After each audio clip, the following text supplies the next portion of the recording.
ce lien donc à la nature, il est présent chez tous les peuples racines. On retrouve cette idée-là au cœur de toute leur spiritualité. On retrouve également chez les Navarros. Lorenza Garcia. Donc, il y a maintenant 20 ans, elle s'est retrouvée en Arizona après toute une série de coïncidences dans une cérémonie qui a duré 9 jours et 9 nuits, et ça a changé le cours de sa vie.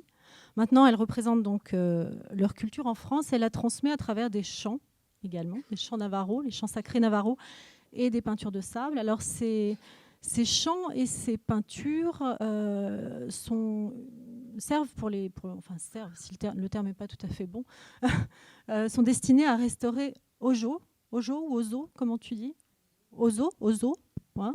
Ozo. Ce soir, c'est Ozo. Voilà, d'accord. Ce soir, c'est Ojo.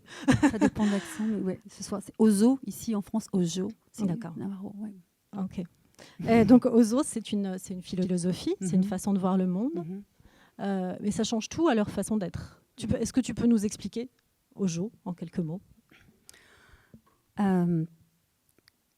Ojo, donc, en langue navarro, il faut dire que le peuple navarro, c'est une appellation qui a été donnée par les Espagnols, mais on dit les dinés, qui veut dire le peuple en langue navarro. Donc, Ojo veut dire joie, beauté, santé, prospérité, amour, conscience, humour, paix. Les dinés ont accepté de venir sur Terre pour maintenir Ojo, au sein même de leur communauté, mais aussi pour tout le reste du monde et de la planète. Une des qualités qui leur permet de maintenir Ojo, c'est l'oralité, le principe même de l'oralité. Celui qui est déteneur des connaissances a le devoir de transmettre aux nouvelles générations. Donc la transmission issue de l'oralité est quelque chose d'essentiel, dans la mesure où l'apprentissage se fait d'humain à humain, de cœur à cœur, et que le cœur est relié à la nature. Il y a quelque chose qui est de l'ordre de la vie et du cycle de la vie qui permet d'instaurer de l'harmonie au sein même de notre propre existence, mais de l'harmonie aussi au sein de la collectivité. Générer Ozo, c'est restaurer, c'est être en harmonie avec soi-même, être en harmonie avec la terre, être en harmonie avec ceux qui nous entourent et être en harmonie avec l'univers. Donc on est dans une relation intérieure, évidemment, mais reliée aussi avec tout le reste du cosmos. Un des rituels, un des outils, il y a 2 outils qui permettent de restaurer Ozo, c'est le chant et c'est les peintures de sable de guérison. Ces chants et ces peintures de sable sont des rituels dits sacrés, parce que reliés à la vie. Et donc, ils se rassemblent autour d'un hogan, une structure octogonale avec l'ouverture vers l'est. Et à ce moment-là, il va y avoir des principes de cérémonie qui peuvent durer entre 2 jours et 2 nuits, jusqu'à 9 jours et 9 nuits. Tout dépend des hommes médecines qui sont dépositaires des connaissances et des voies de guérison. Guérir ne veut pas dire être malade. Guérir, ça veut dire être dans l'univers, être en résonance avec l'univers, être en lien avec le macrocosme et le microcosme. Et pour ça, ces chants sont reliés à des règnes végétales essentiellement, et les hommes médecines, qui sont les chanteurs au départ, sont au service de ce règne végétal. Donc, c'est comme s'ils faisaient le vide en eux-mêmes et pour pouvoir faire en sorte que le règne du vivant puisse chanter à travers eux. Donc, ce qui m'a vraiment plu dans ce que j'ai appris, c'est que j'avais la sensation dans ma société, parce que je suis en France, je suis une Française, qu'on allait toujours chercher quelque chose là-haut, comme ça, ou en dehors. Et là, tout d'un coup, on me demandait de participer à ces cérémonies et de faire en sorte de comprendre ce qui se passait en moi. À chaque cérémonie, à un moment donné, il s'arrêtait et puis il me disait « Alors, comment vas-tu » J'étais assez perturbée parce que j'avais l'impression que tous les codes que j'avais appris jusqu'à présent était complètement dissolu, presque comme une aspirine qu'on met dans de l'eau.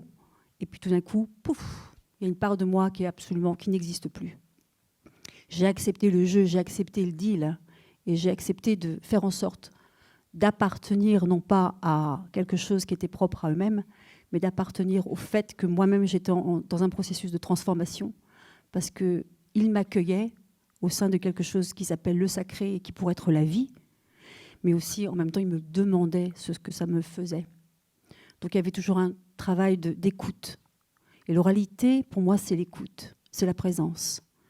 Dans la mesure où je prends le temps d'écouter et je prends le temps à l'autre de laisser parler et de dire, de faire en sorte que l'autre dise ce qu'il a à dire, sans jugement, il y a un processus d'initiation.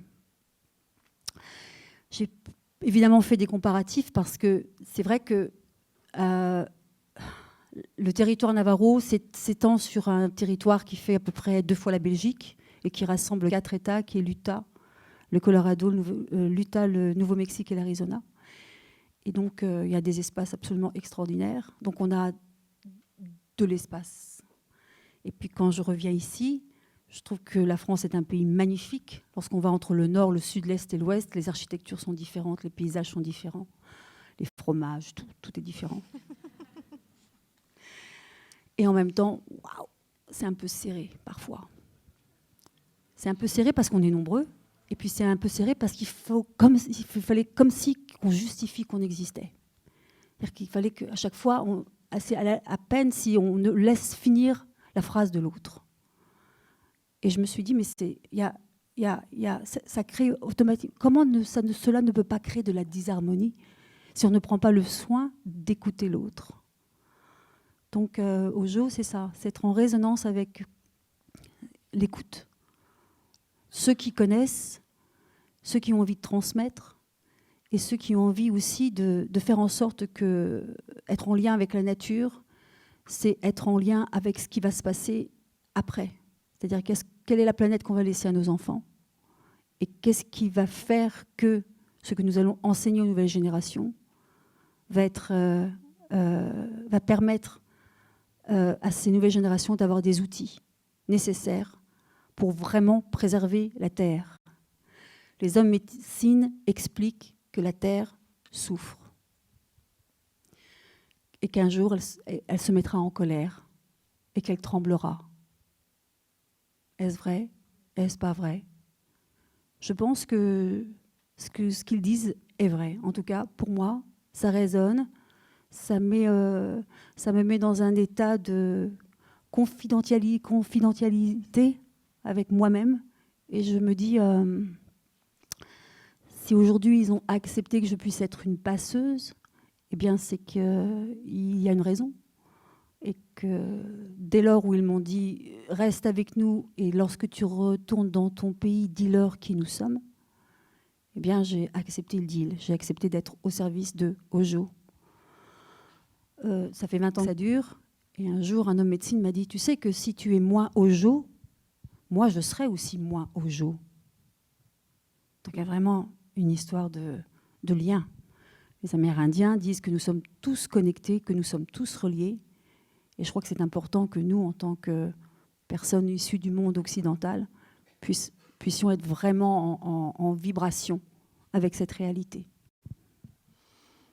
Tu parles de vibration, donc justement, ces chants navarros, c'est ça qu'ils essayent de rétablir, c'est cette vibration, de nous remettre au diapason, quelque chose comme ça? Oui, alors en fait, c'est vrai que ces chants appartiennent à une cosmogonie. Et la maîtresse même de cette cosmogonie, c'est une femme changeante, Changing Woman, qui est là pour pérenniser la vie dans l'homme, dans l'être humain et puis dans la nature. Changing Woman est une déité qui a une vibration très féminine. Et donc, lorsque quelqu'un chante, il honore évidemment cette déité. Il dit que tous nos chants viennent d'elle, parce qu'elle sait comment renouer, mettre de la vie en fait dans la vie. Alors c'est compliqué de dire la vie dans la vie, mais c'est vrai que c'est comme s'il y avait une voie de passage entre le monde visible et le monde invisible. Et que cette voie de passage était le souffle, l'inspire et l'expire. Et que dans la mesure où on commence à inspirer, expirer profondément et qu'on se met au service de quelque chose qui est plus grand que nous, automatiquement, on est en résonance avec quelque chose qui, pour les dîners, s'appelle Ojo. Tu nous ferais un inspire-expire au tambour? Maintenant? Ouais. Par exemple? Vous voulez? C'est vraiment parce que c'est vous. Waouh, on a de la chance. Je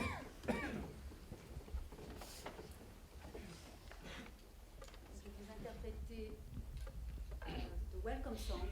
C'est un chant qui m'a été initié par Davis Mitchell. Et donc c'est un chant qui est destiné aux 4 directions. Donc c'est un chant d'ouverture pour la voix aux eaux.